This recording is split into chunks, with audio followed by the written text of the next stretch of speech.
Channel کو subscribe کریں اور بیل کے آئیکن پر پریس کر دیجئے تاکہ ہر نئی ویڈیو سب سے پہلے آپ حاصل کر سکیں۔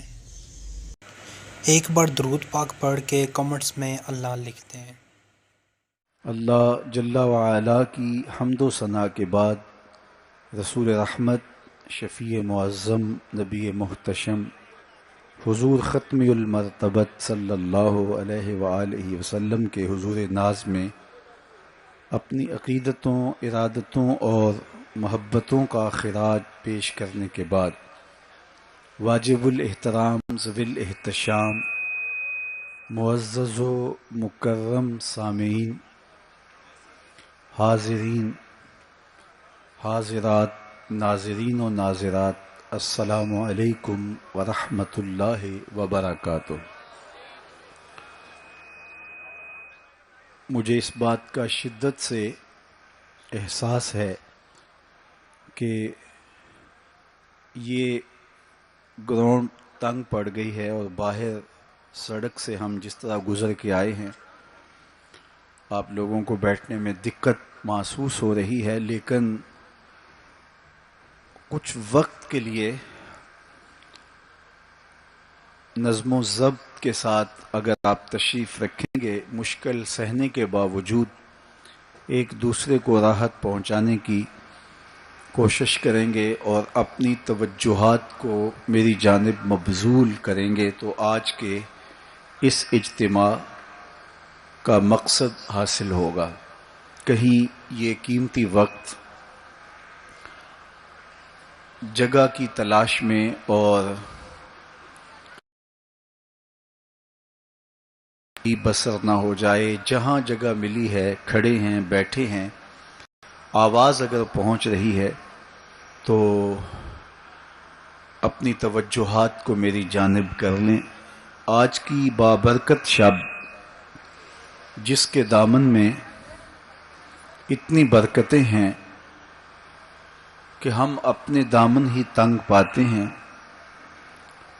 اپنی جولیاں ہی چھوٹی سمجھتے ہیں اور انوار ہیں کہ اتر رہے ہیں، دلوں کی دنیا حضور کی محبت سے سرشار ہے۔ اور آج ہمیں خوشی کیوں نہ ہو، آج کی شب میرے اور آپ کے آقا و مولا وہاں تک پہنچے ہیں جہاں کسی کا خیال بھی نہیں پہنچ سکتا۔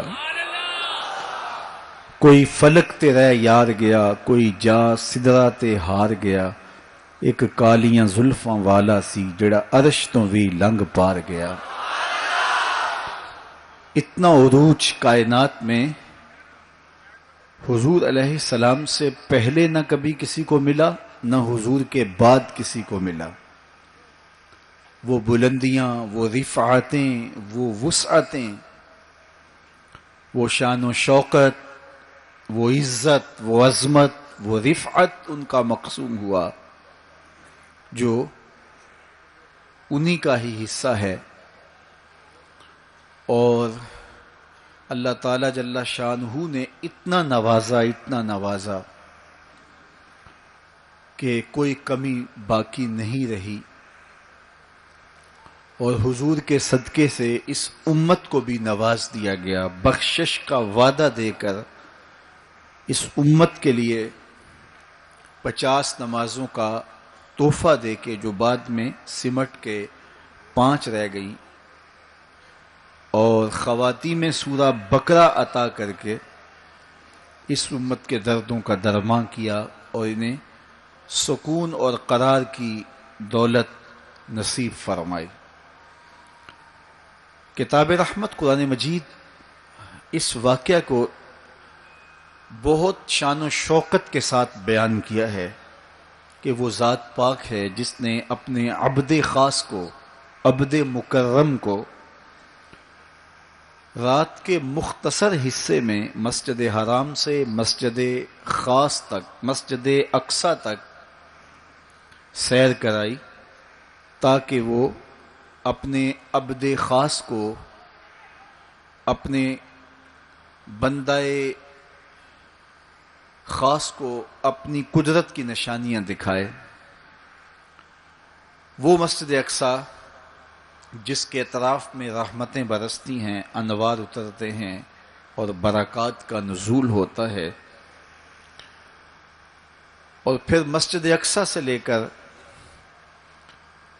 آسمان تک، اور آسمان سے سدرہ تک، اور سدرہ سے جہاں تک میرے رب نے چاہا اپنے محبوب کو سیر کرائی اور قدرت کے نشانات دکھائے، جنت کی سیر کروائی، حضور نے دوزخ کا ملاحظہ کیا، مسجد اقصی میں نبیوں کی امامت کروائی، بیت المعمور میں اللہ کے محبوب کی جلوہ گری ہوئی، انبیاء علیہم السلام سے ملاقاتیں ہوئیں، اور سب سے بڑھ کر اللہ نے اپنے محبوب کو اپنا دیدار عطا فرمایا۔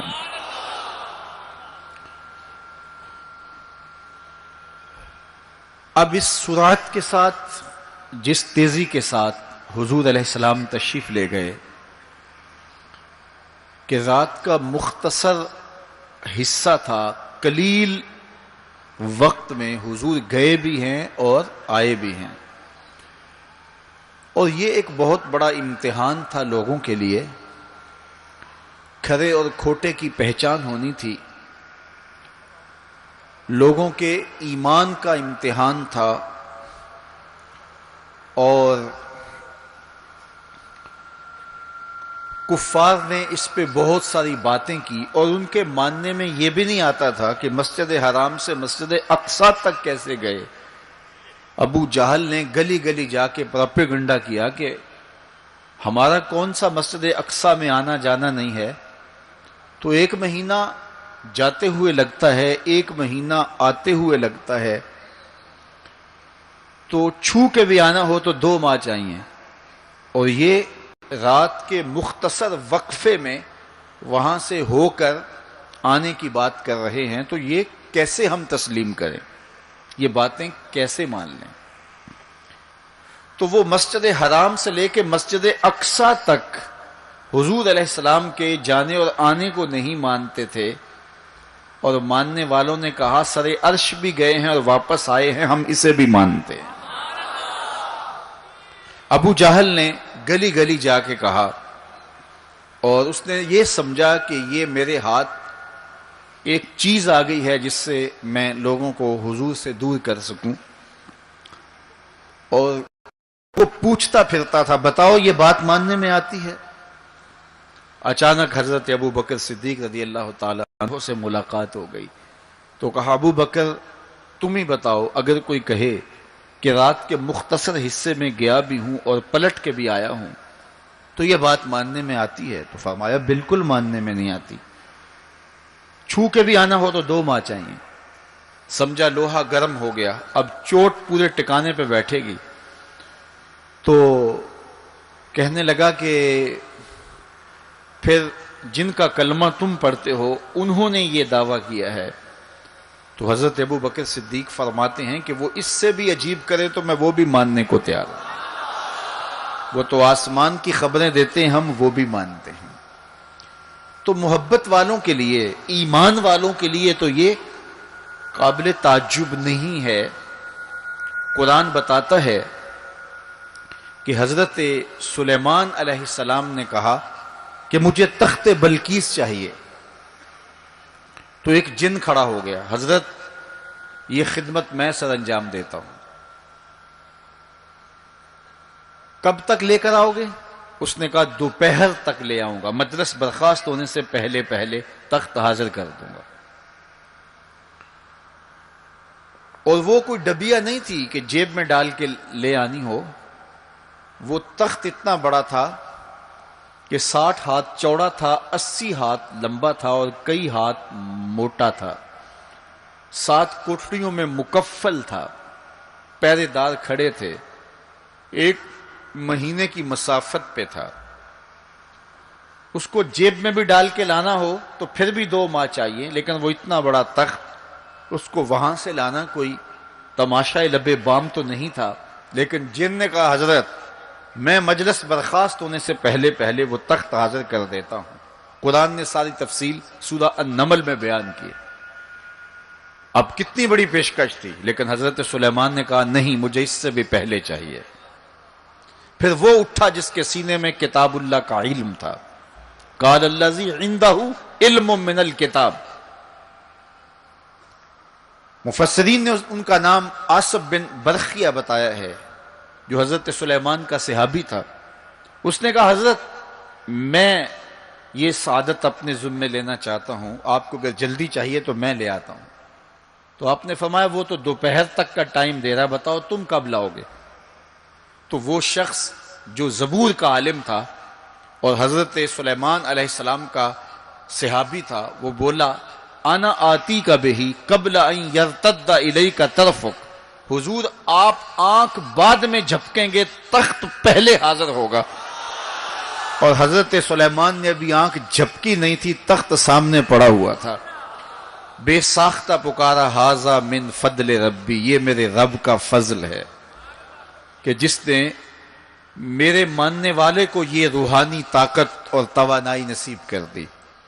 میں آپ سے کہتا ہوں کہ حضرت سلیمان کے امتی کی یہ شان ہے کہ 1 مہینے کی مسافت پر پڑا ہوا تخت آنکھ جھپکنے سے پہلے حاضر کر دیتا ہے، اور خود سلیمان مقتدی بن کے مسجد اقصی میں جس امام کے پیچھے کھڑے ہوں، اس امام کی شان کا عالم کیا ہوگا، ان کی رفعتوں کا عالم کیا ہوگا۔ تو یہ ایک امتحان ہے معراج، اور میرے اور آپ کے آقا و مولا کی عظمتوں کو ماننے والوں نے کہا کہ یہ بعید نہیں ہے، اللہ اپنے محبوب علیہ السلام کو جہاں چاہے جتنے وقت میں چاہے لے جا بھی سکتا ہے، اور اللہ کی دی ہوئی طاقت سے محبوب واپس پلٹ کے آ بھی سکتے ہیں۔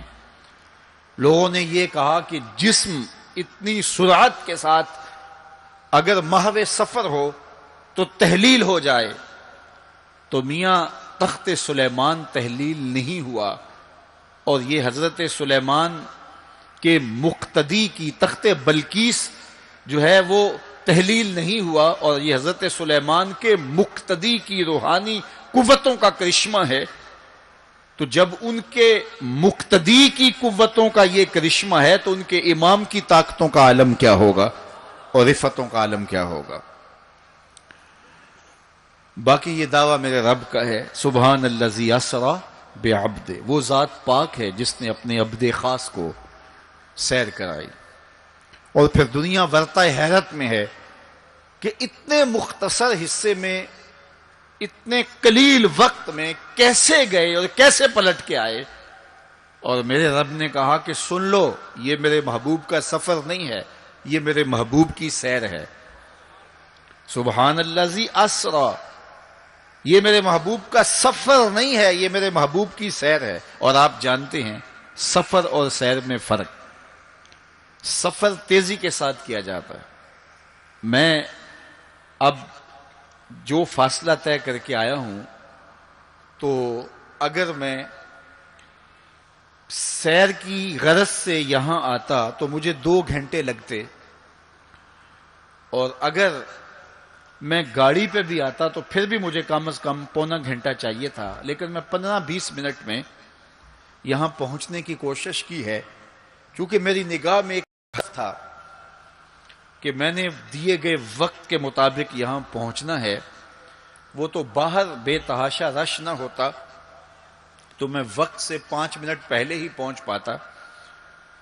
تو میں دائیں بائیں سے بے نیاز ہو کے اپنی منزل پہ نگاہیں گاڑے ہوئے سرپٹ دوڑ رہا تھا اور یہاں تک آ پہنچا۔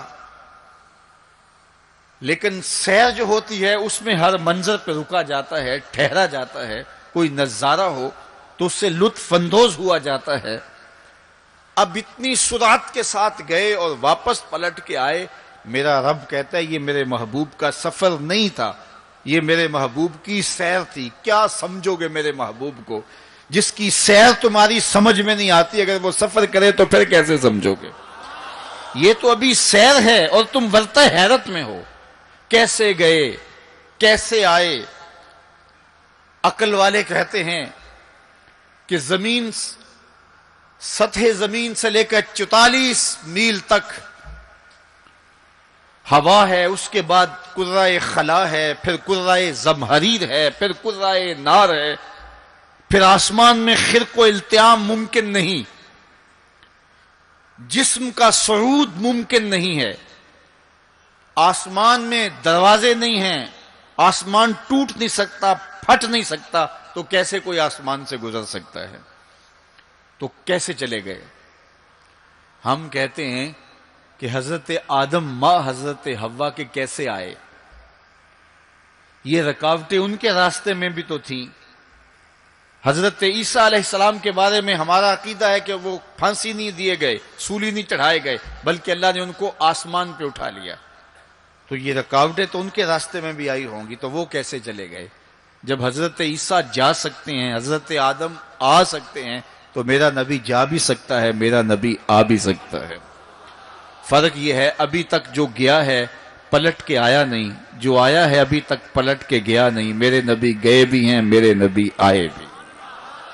سی راز میراج محبتاں دا نہیں سی کسے دی سمجھ وچ آن والا، سدیا طالب تے گیا مطلوب ہوتے، جبرائیل سی صد لے جان والا، بازے آخ دے بن دروازیاں تو کیویں پہنچیا عرش تے جان والا، ابر عقل نو ایتھے دخل کیے، جانے جان والا یا لے جان والا۔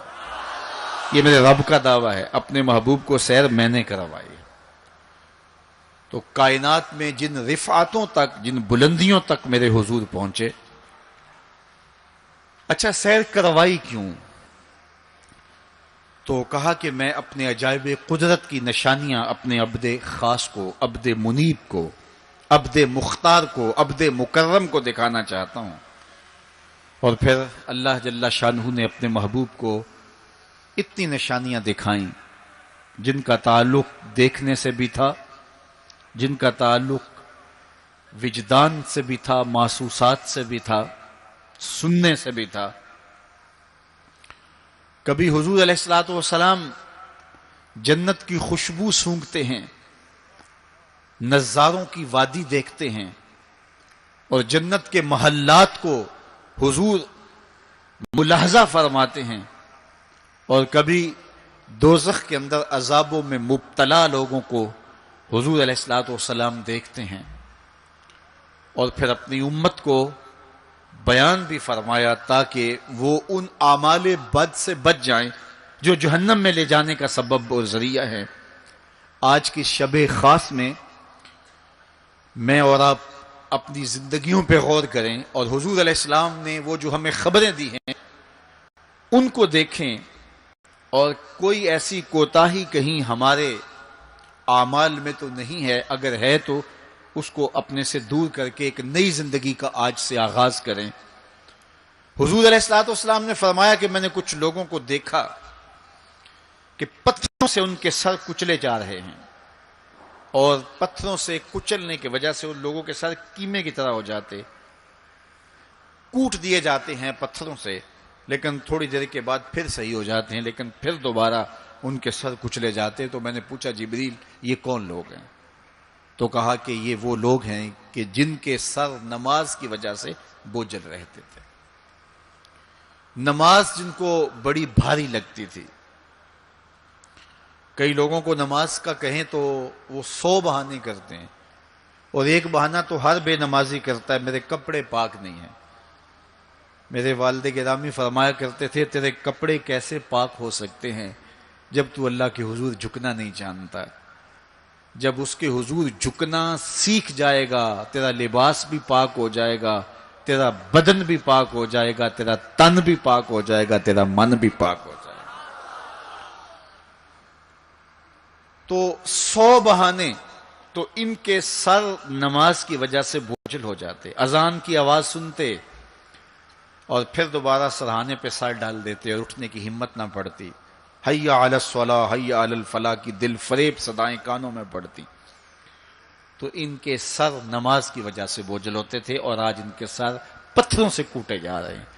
اس پورے اجتماع میں جو اس گراؤنڈ کے کناروں تک ہے اور باہر گلی میں بھی اس لاؤڈ سپیکر کے ذریعے سے بازار میں بھی سڑک پر بھی آوازیں پہنچ رہی ہوں گی، تو آپ سب اور میں غور کریں کہ ہماری زندگی میں کہیں نماز سے کوتاہی تو نہیں ہے، اور یہ بھی سن لیجئے کہ یہ معراج کا تحفہ خاص ہے جو حضور لے کر آئے ہیں۔ معراج کی شب جب حضور وہاں پہنچے، جب کسی کا تصور بھی نہیں پہنچ سکتا، تو اللہ نے اپنے محبوب علیہ السلام کو جو عطا کیا اس میں خواتین میں سورہ بقرہ تھی، سورہ بقرہ کی آخری آیات عطا کی گئی، امت کے ساتھ بخشش کا وعدہ کیا گیا اگر وہ شرک نہیں کرتی، اور جو سب سے اہم شے وہ یہ کہ 50 نمازوں کا تحفہ دیا گیا۔ آقا کریم علیہ السلام 50 نمازوں کا ہدیہ اور تحفہ لے کر کے واپس پلٹے، چھٹے آسمان پہ حضرت موسیٰ علیہ السلام سے ملاقات ہوئی، اور انہوں نے کہا کہ میں بنی اسرائیل کا تجربہ رکھتا ہوں، اور امتوں کا گہرا تجربہ رکھنے کی وجہ سے میں آپ سے عرض کرتا ہوں کہ آپ اللہ کی بارگاہ میں جائیے اور نمازوں میں تخفیف کی درخواست پیش کیجئے، یہ 50 نمازیں نہیں پڑھ پائیں گے۔ تو حضرت موسیٰ علیہ السلام کے کہنے پہ حضور دوبارہ بارگاہ عزدی میں حاضر ہوئے اور عرض کی، تو 5 نمازوں کی رخصت ہو گئی، 45 رہ گئی، تو واپس پلٹے تو حضرت موسیٰ علیہ السلام نے پھر کہا کہ یہ 45 بھی نہیں پڑھ سکیں گے، آپ اللہ کی بارگاہ میں دوبارہ تخفیف کی درخواست پیش کیجئے۔ تو حضور دوبارہ جاتے ہیں، پھر آئے، پھر انہوں نے کہا، 9 مرتبہ واپس بھیجا، اور 50 سے 5 نمازیں رہ گئیں۔ جب 5 نمازیں لے کے حضور واپس آ رہے تھے تو حضرت موسیٰ پھر ملے، اور انہوں نے ایک بار پھر کہا، ایک بار اور جائیے۔ اب عادت باری کیا ہے، ہر بار درخواست کرنے سے 5 نمازوں کی رخصت ملتی ہے، اب رہ ہی 5 گئی ہیں، تو عادت باری کے مطابق اب یہ 5 بھی معاف ہو جائیں گی۔ تو حضور نے فرمایا، مجھے رب سے شرم آتی، رب سے حیا آتی۔ امت سے توقع کی کہ یہ امت اتنی نکمی تو نہیں ہے کہ 5 نمازیں بھی نہ پڑھے۔ تو میرے اور آپ سے یہ ہمارے آقا و مولا کی توقع تھی کہ ہم 5 نمازیں ادا کریں، اور یہ 5 نمازیں ہمیں ثواب 50 کا ہی عطا کریں گے۔ لا تبدیل لکلمات اللہ، اللہ کی باتیں تبدیل نہیں ہوتی۔ بظاہر یہاں 9 مرتبہ تبدیلی آئی ہے، لیکن اللہ نے ایک ضابطہ دیا، من جاء بالحسنۃ فلہ عشر امثالھا، جو ایک نیکی کرے 10 کا ثواب دیتا ہوں، پڑھو گے 5 ثواب 50 کا ہی عطا کروں گا، چونکہ اللہ کی باتیں تبدیل نہیں ہوتی۔ تو یہ 5 نمازیں تحفہ معراج ہیں جو حضور لے کر کے آئے ہیں، اسی لیے الصلاۃ معراج المومنین کہا گیا کہ معراج اہل ایمان کے لیے، نماز اہل ایمان کے لیے معراج ہے۔ حضور کا معراج تو یہ کہ رخ مالک سے پردے اٹھے اور دیدار الہی کیا، اور وہاں تک پہنچے جہاں کسی کا تصور بھی نہیں پہنچ سکتا۔ لیکن اس امت کے لیے معراج یہ ہے کہ جب وہ پیشانی سجدے میں رکھ کے سبحان ربی الاعلیٰ کہتی ہے، اتنی رحمتیں برستی ہیں کہ اگر لوگوں کو پتہ چل جائے کہ ہم جب سجدے میں ہوتے ہیں تو کتنی رحمتیں برستی ہیں، تو وہ سجدے سے ساری نہ اٹھائیں، اتنی رحمتوں کا نزول ہوتا ہے۔ اس لیے اس امت کا معراج یہ ہے کہ یہ 5 گانا نماز شعار زندگی بنا لے، کبھی بھی نماز قضا نہ ہونے دے، اپنی زندگی میں نمازوں کو اس طرح شامل کرے کہ نماز کا وقت آئے تو بے چینی ہو کہ نماز کی ادائیگی ہو، اور ایک نماز کے بعد دوسری نماز کا انتظار کرنے لگ جائیں۔ میرے اور آپ کے آقا و مولا نے فرمایا، مجھے تمہاری دنیا سے صرف 3 چیزیں پسند ہے، حبب الی من دنیاکم ثلاث، تمہاری دنیا سے صرف 3 چیزیں پسند ہے، خوشبو، پاکیزہ عورتیں، اور میری آنکھوں کی ٹھنڈک نماز میں رکھی گئی۔ حضور نماز کو آنکھوں کی ٹھنڈک قرار دیں، اور فرمایا بلال حبشی کو جب اذان کے لیے کہتے تو یہ فرماتے، ارحنا یا بلال، بلال اٹھو اور ہمارے سینے کو راحت پہنچا دو۔ تو نماز سے حضور کے قلب کو، حضور کے سینے کو راحت پہنچتی تھی۔ میں اور آپ جتنے لوگ یہاں آئے ہیں، اور جس ہجوم کے ساتھ، جس شوق کے ساتھ، جس ولولے کے ساتھ اور جس محبت کے ساتھ آئے ہیں، یقیناً آپ اور میں حضور کو راضی کرنے آئے ہیں، اپنے رب کو راضی کرنے آئے ہیں، آقا دو عالم کی رضا کے حصول کے لیے ہم آئے ہیں۔ تو حضور کی رضا کے طالب بن کے آج کے اس اجتماع میں آنے والوں، اگر تم چاہتے ہو کہ حضور ہم سے راضی ہو جائیں، تو اگر بدقسمتی سے کوئی بے نمازی ہے تو آج عزم کر کے جائے کہ آج کے بعد نماز نہیں چھوڑوں گا، اللہ کے رسول راضی ہو جائیں گے انشاءاللہ، چونکہ حضور نے نماز کو اپنی آنکھوں کی ٹھنڈک قرار دیا ہے، اپنے دل کا قرار نماز کو قرار دیا۔ ارحنا یا بلال، بلال ہمیں راحت پہنچا دو اذان دے کے، تو یہ حضور کے لیے راحت کا سبب تھا۔ تو 5 گانا نماز شعار زندگی رکھیں، اور جنہیں نماز نصیب ہے وہ یہ سمجھیں کہ نماز معراج المومنین ہے، تو پھر ہمیں سجدے میں اس کی لذت کیوں نصیب نہیں ہوتی؟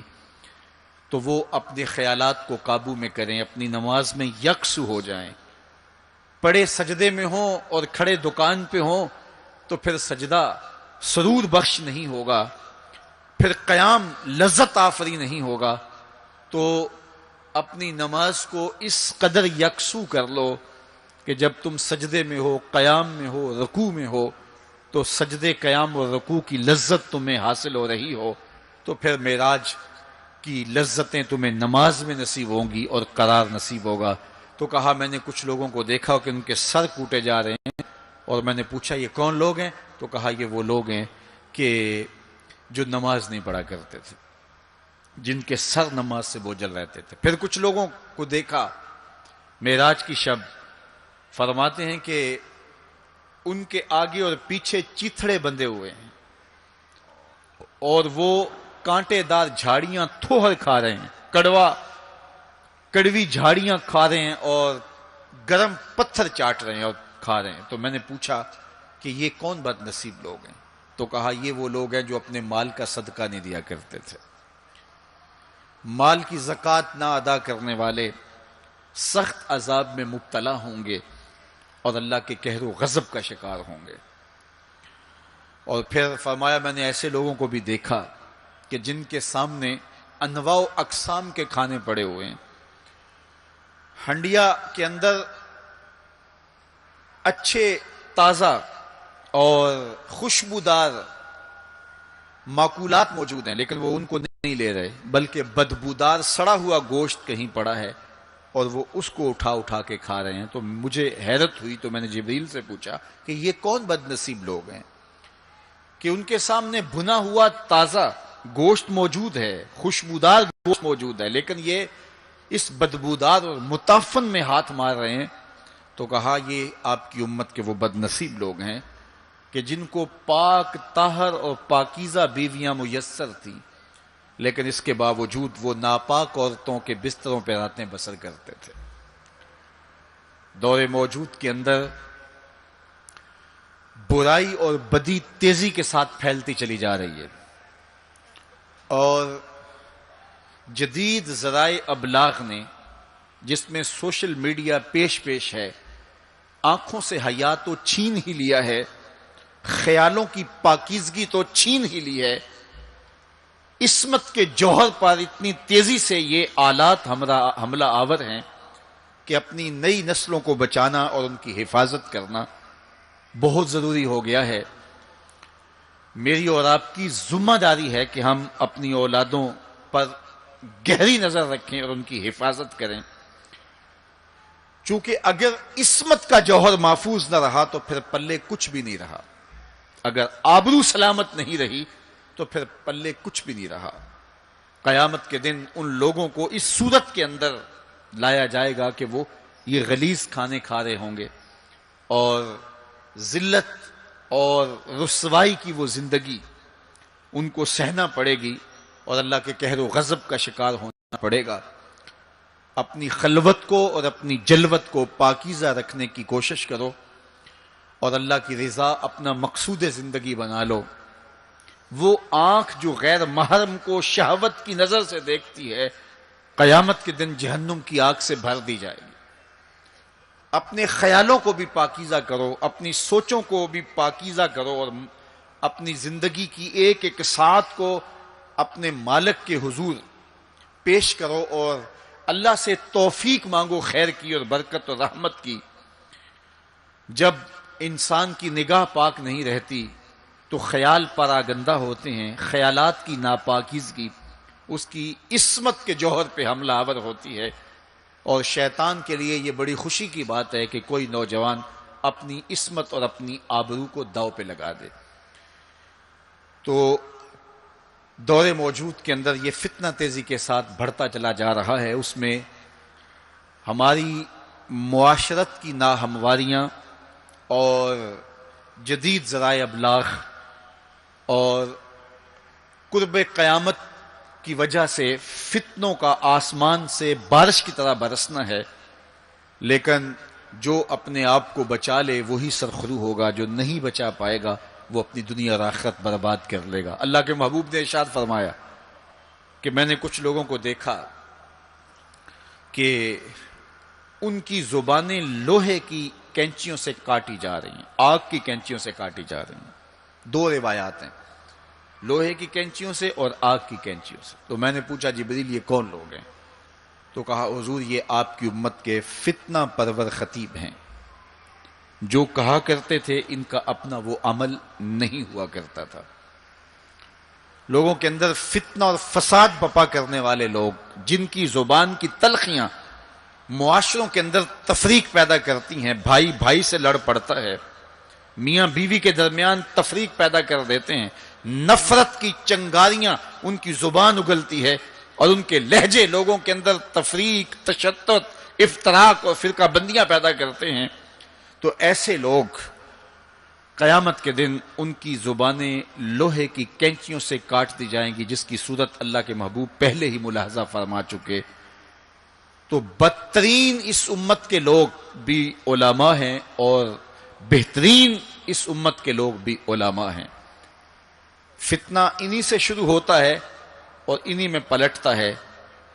ان کے پاس بیٹھنے سے خیر ملتی ہے اگر وہ خیر کی راہوں کے مسافر ہوں، اور اگر یہ طبقہ خراب ہو جائے اور شر پہ اتر آ جائے، شر پہ اتر آئے، تو پھر سب سے زیادہ شر بھی انہی کے دامن سے پھوٹتی ہے۔ ان کی زبان جب زہر اگلنے لگے اور ان کے لفظ شعلے بن جائیں تو معاشرے بسم ہو کے رہ جاتے ہیں اور معاشرے جل کے خاشاک ہو جاتے ہیں۔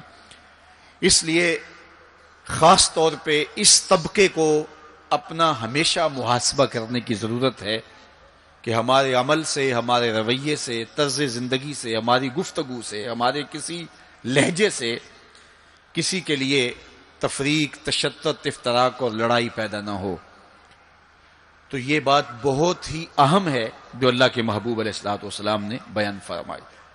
اللہ کے محبوب علیہ السلام فرماتے ہیں میں نے ایک منظر دیکھا کہ ایک سوراخ ہے، اس سے ایک بیل نکلتا ہے، نکلنے کے بعد دوبارہ گھسنے کی کوشش کرتا ہے لیکن گھس نہیں پاتا۔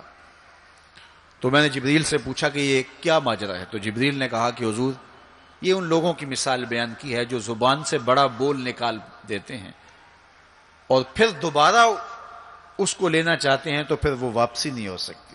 بعض اوقات آپ کوئی ایسی بات کر دیتے ہیں جس سے فتنہ پھیلنا شروع ہو جاتا ہے، جس سے شر پھیلنا شروع ہو جاتی ہے، جس سے معاشرے کے اندر تشدد اور افتراق پیدا ہونا شروع ہو جاتا ہے، جس سے لوگ آپس میں الجھ پڑتے ہیں۔ تو آپ آرام سے زبان سے کوئی جملہ نکال دیتے ہیں لیکن بعد میں اس کو واپس لینا چاہیں لیکن وہ شر پھیل چکی ہوتی ہے۔ تو اسی لیے ہمارے بزرگوں نے ہمیں یہ کہا ہے کہ بولنے سے پہلے 100 مرتبہ بات کو تول لو، غور کر لو، فکر کر لو۔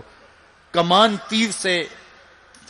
سے تیر نہ نکلا ہو، آپ کے پاس اختیار ہوتا ہے کہ جب چاہو اس کو پھینک لو، لیکن جب آپ کمان سے تیر چھوڑ چکے ہوں تو پھر آپ کا اختیار ختم ہو جاتا ہے۔ پھر وہ زخمی کرے، کسی کی موت کا سبب بنے، یا وہ تیر ضائع چلا جائے، پھر تمہارا اختیار نہیں ہوتا۔ تو بولنے سے قبل ضرور سوچو کہ میری زبان سے نکلا ہوا کوئی جملہ اس معاشرے پر کیا اثر پیدا کرے گا، اور جب زبان سے جملہ نکل گیا تو پھر آپ کے اختیار میں نہیں ہے۔ تو یہ بہت ضروری ہے۔ اس وقت ہر بندہ جو زبان میں آئے بول دیتا ہے، ہر بندے کو اس وقت بولنے کی جو لت ہے، اور آج کل تو وہ سوشل میڈیا کے اوپر جو من میں آیا تنہائی میں وہ لکھ دیا، اور لکھ کے معاشرے کے اندر لوگوں کے اندر وہ چیز وائرل کر دی، جس طرح کی تصویر چاہا ڈال دی، لیکن پھر بعد میں وہ آپ کے اختیار میں چیز نہیں رہتی ہے۔ بلکہ اب تو اتنے بخسیس اور اتنے نیچ فطرت کے لوگ بھی سوشل میڈیا پہ بیٹھے ہوئے ہیں. کسی زمانے کے اندر جو گندے مزاج کے لوگ ہوتے تھے وہ واش روم کے اندر بیٹھ کر کے چھپ کے اپنے خب سے باطن کا اظہار کرتے تھے اور واش روم کی دیواروں کے اوپر جو ان کے من میں غلاظت ہوتی وہ لکھ دیا کرتے تھے. پبلک واش رومز کے اندر ایسے مناظر آپ نے بھی دیکھے ہوں گے کہ انسانیت کا سر شرم سے جھک جاتا ہے. ایسے چھوٹی سوچ کے لوگ وہاں بیٹھ کر کے جو ہے وہ لکھ دیا کرتے تھے. اب وہی لوگ، ان کو ایک سوشل میڈیا کا پلیٹ فارم مل گیا ہے اور وہ یہاں اپنے بند کمرے میں جو چاہیں لکھ کے اس کے اوپر ڈال دیں، اور اس کی شر اور اس کا فساد اور اس کی غلاظت، اس کی گندگی کے چھینٹے کہاں کہاں تک پہنچتے ہیں ان کو اس سے غرض نہیں ہوتی. تو ایک ایک حرف جو زبان سے نکلتا ہے، تمہارے قلم سے نکلا ہوا ایک ایک جملہ، اس کا حساب ہونا ہے قیامت کے دن. ایک ایک چیز کے بارے میں پوچھا جائے گا. اور آج اگر تم سوشل میڈیا پہ کوئی بات چھوڑتے ہو یا کسی مجمع عام کے اندر کوئی بات کرتے ہو یا تنہائی کے اندر کوئی بات کرتے ہو اور پھر اس کی شر پھیلتی ہے، تو وہ شر تو پھر سفر کرتی رہے گی. تم اب وہ جملے کہنے چھوڑ بھی دو، تم اپنا وہ اکاؤنٹ بند بھی کر دو، لیکن وہ شر، وہ غلاظت، وہ گندگی، وہ چھینٹے جو اڑے تھے وہ آگے بڑھتے رہیں گے اور اس کا گناہ تمہارے نامہ اعمال میں، تمہارے کھاتے میں درج ہوتا رہے گا. حتیٰ کہ تم مر بھی گئے تو پھر بھی تمہارے نامہ اعمال کے اندر وہ سب کچھ اترتا رہے گا. اس لیے اپنے آپ کو محتاط کرنے کی ضرورت ہے اور اپنے ایک ایک لمحے کو محفوظ کرنے کی ضرورت ہے. اپنے وقت کو قیمتی جانو. اپنی زبان کو کھولنے سے قبل 100 بار سوچو کہ جو میں لفظ کہہ رہا ہوں وہ کیا مجھے کہنا چاہیے یا نہیں. میرے اور آپ کے آقا و مولا نے فرمایا جو اللہ اور پچھلے دن پر ایمان رکھتا ہے وہ خیر کی بات کہے ورنہ چپ رہے.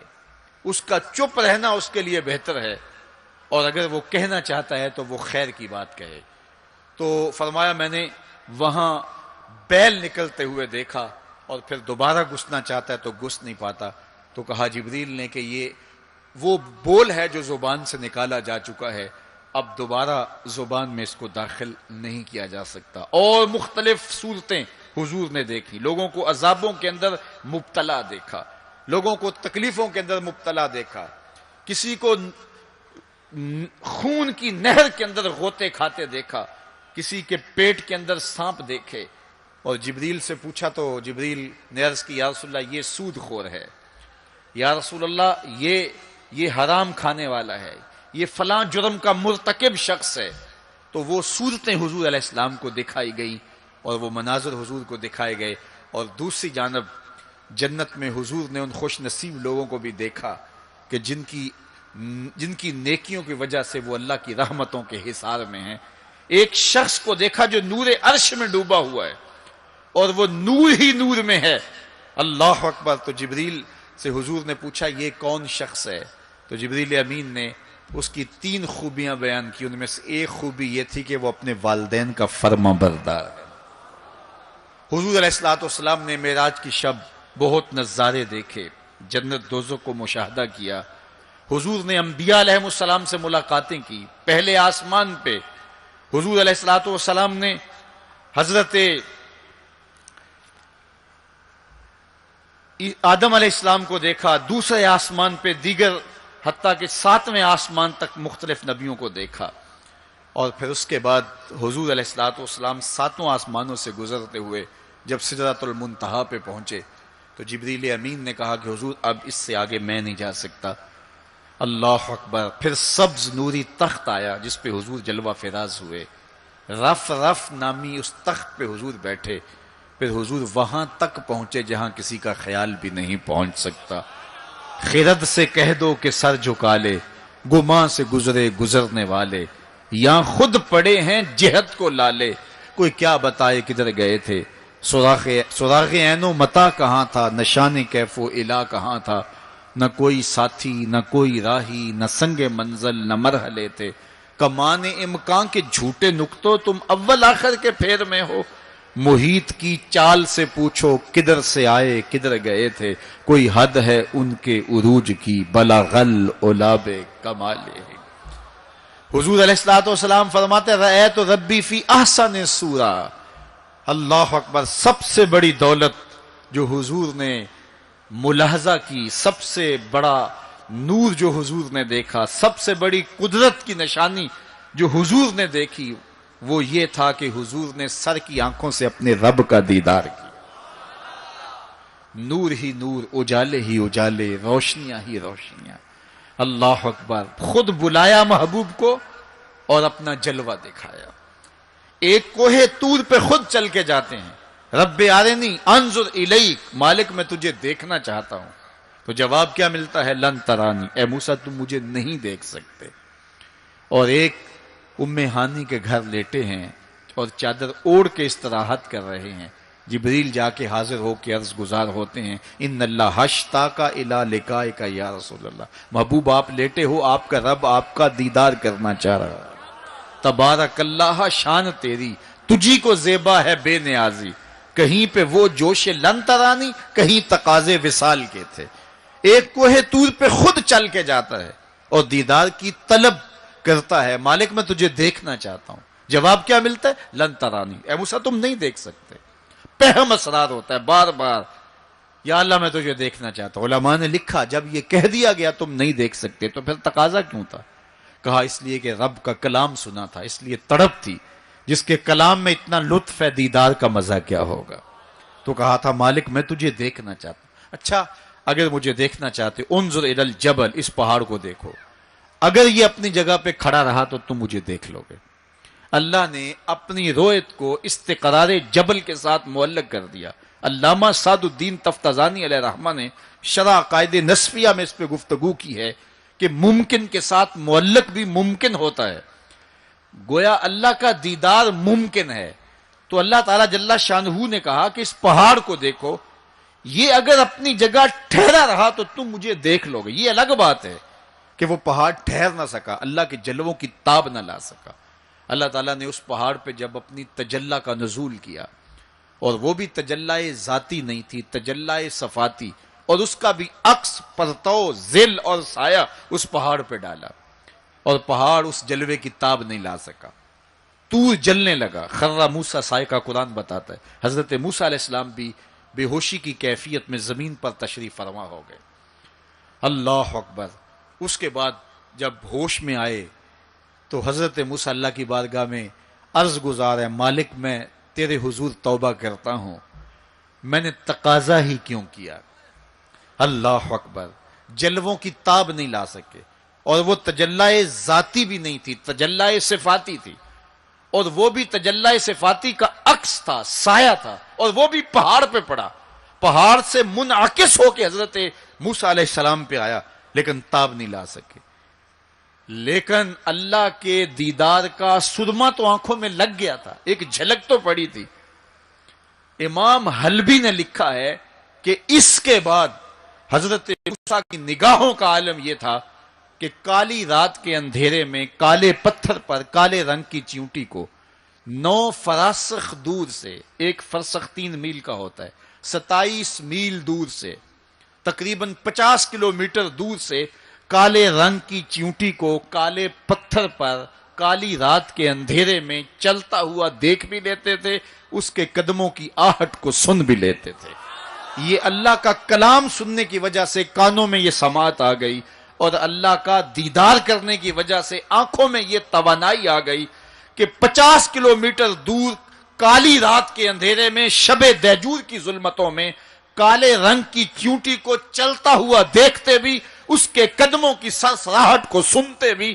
یہ اس کی نظر کا کمال ہے جس نے تجلی صفاتی کا پرتو پہاڑ پہ پڑتے ہوئے دیکھا اور تاب نہ لا سکا، اور جو ذاتی تجلیوں میں گم رہا اور آنکھ بھی نہیں جھپکتا، اس محمد عربی کی نگاہوں کا عالم کیا ہوگا، ان کی نظروں کا عالم کیا ہوگا۔ اسی لیے فرمایا انی ارا ما لا ترون واسمع ما لا تسمعون، جو میں دیکھتا ہوں وہ تم نہیں دیکھتے، جو میں سنتا ہوں وہ تم نہیں سنتے۔ تو تجلی صفاتی کا پرتو پڑا ہو تو نظر اتنی تیز ہو جائے اور تجلی ذاتی کا عکس جس نے دیکھا، تجلی ذاتی کے جلووں میں جو گم رہا ہو، تو اس کی نگاہوں کا عالم کیا ہے؟ اللہ اکبر. یہاں تو خضا موسیٰ صاعقہ ہے، وہاں کیا ہے؟ ما زاغ البصر وما طغی. آنکھ نہ ہی تو چندھیائی اور نہ حد ادب سے متجاوز ہوئی. کیسی آنکھ ہے؟ جب جلوائے محبوب دیکھا تو آنکھ چندھیائی بھی نہیں. آپ سورج کو دیکھیں اور وہ دوپہر پر ہو اور جو ہے وہ پورے جلال پر ہو تو آپ کی آنکھیں چندھیا جاتی ہیں، آپ دیکھ نہیں پاتے، آنکھوں میں پانی اتر آتا ہے. اب یہ آنکھیں کیسی تھیں کہ جب جلوائے جمال خدا دیکھا تو خدا کہہ رہا ہے، رب کہہ رہا ہے ما زاغ البصر. کیسی آنکھیں ہیں کہ جو چندھیائی نہیں ہیں، وما طغی، اور حد ادب سے متجاوز بھی نہیں ہوئی ہیں. دنیا پر ایسا ہوتا ہے، کسی منظر کو کوئی نظر دیکھے تو نظر منظر کی تعریف کرتی ہے نا. کوئی نظارہ دیکھے تو ناظر تعریف کرتا ہے نا، واہ واہ کیسا نظارہ تھا، کیسا منظر تھا. دنیا کے اوپر یہی ہوتا آیا ہے. لوگ جاتے ہیں گلزاروں کو، پہاڑوں کو، کوساروں کو، وادیوں کو دیکھنے کے لیے، تو واپس پلٹتے ہیں تو کہتے ہیں کیا منظر تھا یار. پہاڑوں پہ جمی ہوئی برف، پھوٹتے جھرنے، بہتی ندیاں، کیا منظر تھا. کیا خوبصورت درخت تھے، اور درختوں کے اوپر کیا قدرت کے جمال کے رنگ تھے. اقبال بھی ایک منظر دیکھ کر آئے تو واپس کسی نے پوچھا کیا دیکھا وہاں، تو انہوں نے کہا من خدا را آنجا دیدم بے حجاب. میں نے اس کے جلوے وہاں بے نقاب دیکھے ہیں. تو جب کوئی ناظر کسی منظر کو دیکھتا ہے تو ناظر منظر کی تعریف کرتا ہے کہ واہ واہ کیسا منظر تھا، آنکھوں سے ہٹتا ہی نہیں ہے. یہ پہلی مرتبہ دنیا میں ایسا ہوا کہ ناظر نے منظر کو دیکھا تو منظر کہنے لگا واہ کیسی آنکھ ہے جو نہ چندھیاتی ہے نہ حد ادب سے گزرتی ہے. یہ پہلی بار ایسا ہوا. ما زاغ البصر وما طغی. تو محبوب کریم نے، اللہ اکبر، اگر یہ کہا جائے کہ حضور کی روح نے معراج کیا تھا، یہ خواب دیکھی تھی، تو یہ آیت اس کی دلیل ہے کہ جب خواب دیکھی جاتی ہے تو یہ آنکھیں بند ہوتی ہیں. خواب خیال سے دیکھی جاتی ہے، وہ ایک خیال ہے جو پرواز کرتا ہے، اس کا تعلق دماغ سے ہوتا ہے. اور اگر روح کا دیکھنا ہو تو وہ روح بھی آنکھوں سے نہیں دیکھتی، ان آنکھوں سے، اس کی روح کی اپنی آنکھیں ہیں. تو جب آنکھوں کا ذکر کیا کہ آنکھ چندھیائی نہیں اور حد ادب گزری نہیں، تو محبوب پتا چلا کہ جو جلوہ دیکھا تھا وہ خواب میں نہیں دیکھا تھا، وہ اس آنکھ نے دیکھا تھا. جو جلوہ دیکھا تھا وہ آنکھ نے دیکھا تھا. اسی لیے تو بات آنکھ پہ ہو رہی ہے. ما زاغ البصر وما طغی. آنکھ چندھیائی نہیں، حد ادب سے گزری نہیں، تو معلوم ہوا کہ جو دیکھا تھا وہ آنکھ نے دیکھا ہے، اسی لیے تو آنکھ کی بات ہو رہی ہے. اور پھر ایک اور بات سنو، آگے قرآن کہتا ہے ما کذب الفؤاد ما رأى. جو آنکھ نے دیکھا دل نے اس کی تکذیب نہیں کی. یعنی جب آنکھ نے وہ جلوہ دیکھا تو آنکھ نے دل سے پوچھا کہ یہ وہی ہے، چونکہ دل میں تو وہ پہلے ہی رہتا تھا، دل میں تو بسیرے پہلے ہی تھے، دل میں تو پہلے ہی تھے.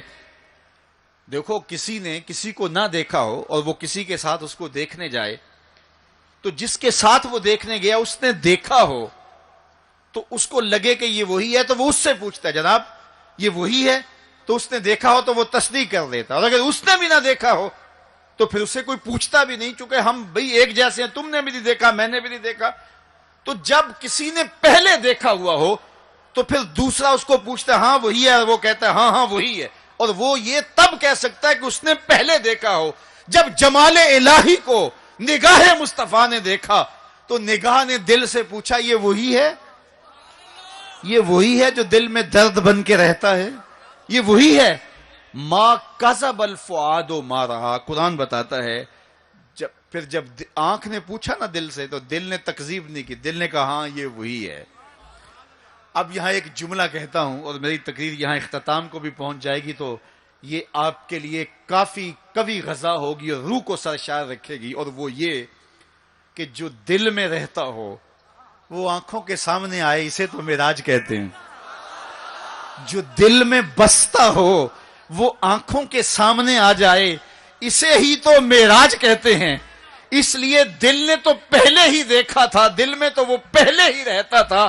آج شب جو ہے وہ آنکھ نے دیکھا, تو آنکھ جو ہے وہ تڑپ کے دل سے پوچھتی ہے وہی ہے. اللہ اکبر. تو پھر آنکھ نے جب پوچھا تو دل نے ما کذب الفؤاد, دل نے تکذیب نہیں کی بلکہ دل نے تصدیق کی. اللہ اکبر. قرآن پوچھئے, قرآن کہتا ہے افتمارونہ علی ما یری, تم بحث کر رہے ہو, لڑ رہے ہو, الجھ رہے ہو آپس میں اس پر کہ جو اس نے دیکھا, تم دیکھنے پہ الجھ رہے ہو. وَلَقَدْ رَآهُ نَزْلَةً أُخْرَى, جو پھر اس نے 2 بار دیکھا. تم ایک بار کی بات کر رہے ہو, اس نے 2 بار دیکھا. اللہ اکبر. ما کذب الفؤاد ما رأى. آنکھ کیسی ہے, حد ادب سے آگے نہیں گزرتی, چندیاتی بھی نہیں ہے. بات ساری آنکھ کی ہو رہی ہے, تو پھر بات خواب کی کہاں آ گئی؟ آنکھ کی بات ہو رہی ہے, آنکھ ہی دل سے پوچھ رہی ہے, تو بار بار آنکھ کی بات ہو رہی ہے. آنکھ نے دیکھا, آنکھ نے دیکھا. اچھا صرف دیکھا ہی کوئی بات نہیں ہوئی؟ اللہ اکبر. صرف دیکھا ہی کوئی بات نہیں ہوئی؟ قرآن سے پوچھتے ہیں, سورہ نجم اٹھاتے ہیں, فَأَوْحَا إِلَىٰ عَبْدِهِ مَا أَوْحَا. کہاں باتیں بھی ہوئی تھیں. اللہ اکبر. اب ساری توجہ ادھر ہوگی. کیا بات ہوئی؟ اعلامیہ کیا جاری ہوا؟ یہ مرکزی نقطہ ہے نا. ملاقات ہوئی ہے, اب کان کھڑے ہو گئے, پھر کوئی بات بھی ہوئی, جواب آیا ہاں ہوئی. فَأَوْحَا, ہاں بات ہوئی. فَأَوْحَا إِلَىٰ عَبْدِهِ, اس نے اپنے بندے سے کوئی بات کی. اب سماعتیں رک گئیں, سانسیں بھی رک گئیں. اب سنیں تو صحیح کیا بات ہوئی. اب سنو کیا بات ہوئی. اور اس بات پہ بات ہی ختم ہے. کیا لفظ ہیں اور کیا قرآن کا اسلوب ہے. قرآن تو واقعی اللہ کا کلام ہے. پھر ذرا سنیے ذرا کیا منظر ہے, لطف کیا ہے کہ ملاقات ہوئی. ملاقات کو قرآن بیان کر رہا ہے. آنکھ جھپکی نہیں ہے, بات قرآن بتا رہا ہے. آنکھ نہ جھپکی ہے, نہ حد ادب سے آگے گزری ہے. یہاں ایک اور بات عرض کرنا چاہوں گا, حد ادب سے آگے نہیں گزری, حد ادب سے متجاوز نہیں ہوئی. تو یہ جملہ بتاتا ہے یہ جبریل سے ملاقات کی بات نہیں بتائی جا رہی, یہ رب سے ملاقات کی بات بتائی جا رہی ہے. یہ حد ادب کی جو بات ہے, اس بات کو سمجھیں. پھر کہا, آنکھ نے پوچھا دل سے, دل نے کہا یہ وہی ہے. اللہ اکبر. آگے بڑھے, اب بات بھی کوئی ہوئی. کہا فَأَوْحَا إِلَىٰ عَبْدِهِ, اس نے اپنے بندے سے کوئی بات کی تھی. کوئی وہی کہتے ہیں اشارہ سریہ خفیہ, سرگوشی جسے کہتے ہیں, کسی کے کان میں کوئی بات کرنا. تو کہا پھر اس نے اپنے بندے سے کوئی بات بھی کی. کان کھڑے ہو گئے, سماعتیں رک گئیں, سانسیں رک گئیں. کیا بات ہوئی؟ جواب آیا ما اوہا, تمہیں کیا لگے جو بھی ہوئی. کرنے والے نے کی, سننے والے نے سنی. فَأَوْحَا إِلَىٰ عَبْدِهِ, اس نے اپنے عبد خاص سے پھر کوئی بات کی. کان رکے, جواب آیا ما اوہا, جو بھی ہوئی. جو بھی ہوئی کرنے والا جانے یا سننے والا جانے. سی راز میراج محبتاں دا, نہیں کسے دی سمجھ وچ آن والا. سدیا طالب تے گیا مطلوب ہوتے, جبرائیل سی صد لے جان والا. بازے آخدے بن دروازیاں تو کیویں پہنچیا عرش تے جان والا. ابر عقل نو ایتھے دخل کیے, جانے جان والا یا لے جان والا. تو کہا جو بھی بات ہوئی وہ ہوئی ضرور. اللہ اکبر. لیکن اتنا سمجھ لو, جو بھی بات ہوئی اس میں گناہ گاروں کی بخشش کا پیکج ضرور تھا, اس میں گناہ گاروں کی بخشش کی کہانی ضرور ہے.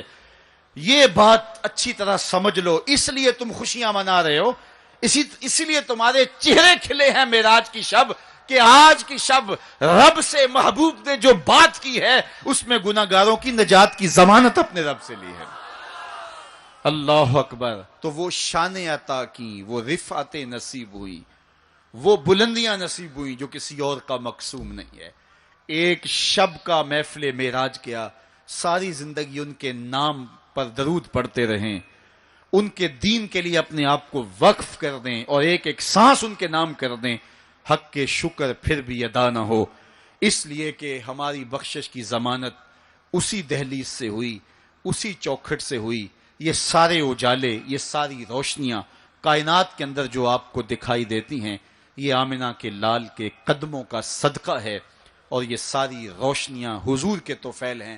انشاءاللہ العزیز شب برات کو مرکز مصطفیٰ کے اندر اسی طرح جشن ہوگا، اور یہ رات خاص طور پہ توبہ کی رات ہے۔ انشاءاللہ 1 بجے شب ہم دعا کرنے کی کوشش کریں گے۔ جس شوق و وارفتگی کے ساتھ آپ تشریف لائے ہو، اسی شوق سے وہاں بھی آنا۔ مجھے اس بات کا پتہ ہے کہ اس وسیع اور عریض گراؤنڈ میں پچھلے سال بھی جگہ کم پڑ گئی تھی، لیکن اب ہم نے الحمدللہ مرکز مصطفیٰ کو مزید وسیع کیا ہے۔ 1 لاکھ آدمی وہاں سہولت سے بیٹھ سکتا ہے۔ تو انشاءاللہ العزیز یہ 14 اور 15 شعبان کے درمیانی شب آپ کا وہاں انتظار کریں گے۔ اب بارگاہ رسالت مآب میں سلام پیش کیا جائے گا، سلام کے بعد دعا ہوگی۔ دعا عبادت کا مغز ہے، اس میں سارے لوگ شریک ہو کے جائیں۔ وآخر دعوانا ان الحمدللہ۔